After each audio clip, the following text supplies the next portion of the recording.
ESPN 9 news में आपका स्वागत है। गांधी टोपी खादी से बनाई जाती है और आगे और पीछे से जुड़ी हुई होती है तथा उसका मध्य भाग फूला हुआ होता है। इस प्रकार की टोपी के साथ महात्मा गांधी का नाम जोड़कर इसे गांधी टोपी भी कहा जाता है। परंतु गांधी जी ने इस टोपी का आविष्कार नहीं किया था। आमतौर पर भारतीय स्वतंत्रता कार्यकर्ताओं द्वारा पहना जाता था। यह नेताओं और राजनीतिक कार्यकर्ताओं के लिए स्वतंत्र भारत में पहनने के लिए एक प्रतीकात्मक परंपरा बन गई। आखिर कांग्रेस के साथ सफेद टोपी का क्या महत्व है, क्यों इन दोनों का नाम आपस में जुड़ा हुआ लिया जाता है, आइए बताते हैं आपको अपनी इस रिपोर्ट में। पहले के दिनों में गांधी टोपी और धोती ही नेताओं की पहचान हुआ करती थी, लेकिन जैसे जैसे समय बदलता गया, बाजार व लोगों के पहनावे से गांधी टोपी गायब होती ही चली गई। वर्तमान समय में गांधी टोपी की जगह लोग पार्टी की टोपी को ज्यादा तरजीह देते थे। नेताओं की पहचान पहले गांधी टोपी से हुआ करती थी, लेकिन अब ऐसा नहीं है। बाजार में गांधी टोपी लगभग ना के बराबर बिक रही है। वहीं प्रमुख दुकानों पर धोती भी बिक्री घटी है। गांधी आश्रम में धोती की बिक्री पहले की तुलना में ज्यादा घट गई है। इसी के साथ बता दें आप, युवा नेता पजामा से भी किनारा करते नजर आ रहे हैं। बदलते फैशन के तौर में वह पजामे की जगह जीन्स को ज्यादा तरजीह देते नजर आ रहे हैं। इसी के बीच बता दें आपको, अक्सर ऐसा कहा जाता है कि गांधी टोपी का जो कनेक्शन है वो कांग्रेस पार्टी से है। ऐसा क्यों कहा जाता है?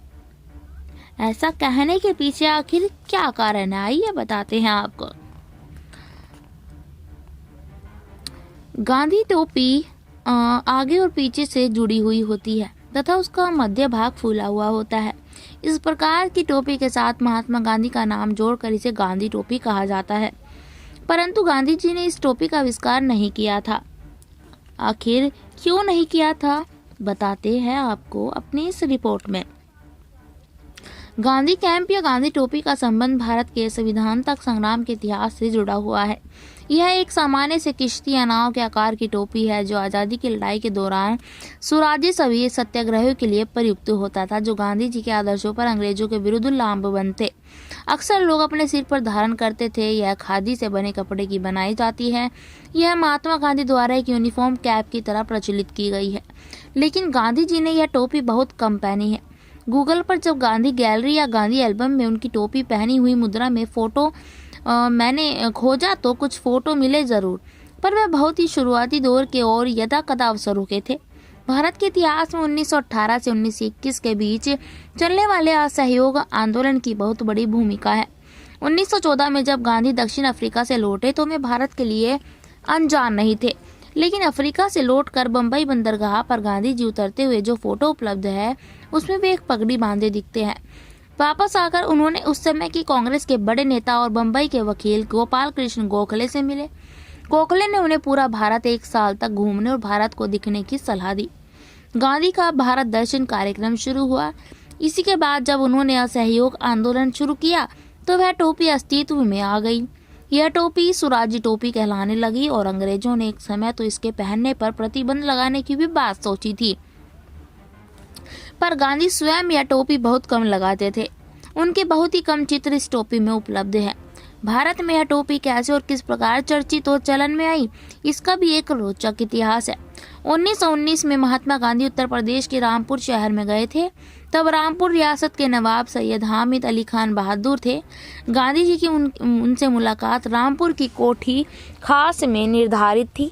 जब वे नवाब रामपुर से मिलने के लिए निकलने के हुए तो नवाब के जो अधिकारी गांधी जी को मुलाकात की सूचना देने के लिए आए थे, उनसे दरबार की एक परंपरा के बारे में गांधी जी को बताया।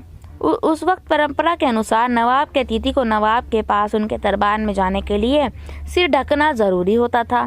गांधी जी के पास कोई अन्य पगड़ी या टोपी ही नहीं थी जिससे अपना सिर ढक सके। तब रामपुर के बाजार में गांधी जी के पसंद और उनके सिर में फिट हो जाए वैसी टोपी की तलाश हुई, लेकिन जब यह बात पता चली तो खिलाफत आंदोलन के मशहूर अली ब्रदर्स मोहम्मद अली और शौकत अली की मां आबादी बेगम से खुद एक सादी सी टोपी सिलवाई और तब वह टोपी पहनकर गांधी जी नवाब से मिलने कोठी खास में गए। यह टोपी चूंकि गांधी जी के लिए ही खास तौर पर तैयार की गई थी, अतः इस टोपी का नाम गांधी टोपी पड़ गया। यह बात हिंदुस्तान टाइम्स को रामपुर रियासत के इतिहासकार नफीस सिद्दीकी ने बताई है। किश्ती के आकार की यह टोपी कभी आज़ादी के लड़ाकों यानी सुराजियों की प्रिय टोपी बन जाएगी, यह आबादी बेगम ने कभी सोचा भी नहीं था। 1919 से 1921 के बीच गांधी जी की कुछ तस्वीरें टोपी पहने हुए मिलती हैं, पर 1921 के बाद गांधी जी ने यह टोपी पहनना कम या बिल्कुल ही बंद कर दिया था। लेकिन यह टोपी आज भी नेता बनने की एक निशानी बनी हुई है। आज़ादी के संघर्ष के दौरान सभी नेताओं ने यह टोपी धारण की है। यह टोपी ब्रिटिश हुकूमत के विरुद्ध आंदोलन का एक प्रतीक बन चुकी थी। अंग्रेजों ने इसे प्रतिबंधित करने पर भी एक बार गंभीरता से विचार किया था, लेकिन बाद में उन्होंने यह विचार त्याग दिया था। स्वाधीनता संघर्ष के दौरान हाथ से काटे गए सूत से बनी यह टोपी देश के आत्मसम्मान और आत्मनिर्भरता की प्रतीक थी। ब्रिटेन सोलर हैट या अन्य हैट के समक्ष यह टोपी स्वदेशी जवाब था। कांग्रेस सेवा दल की तो यह यूनिफॉर्म ही बन गई थी। गांधी टोपी के आकार और स्वरूप को लेकर एक और रोचक विवरण मिलता है।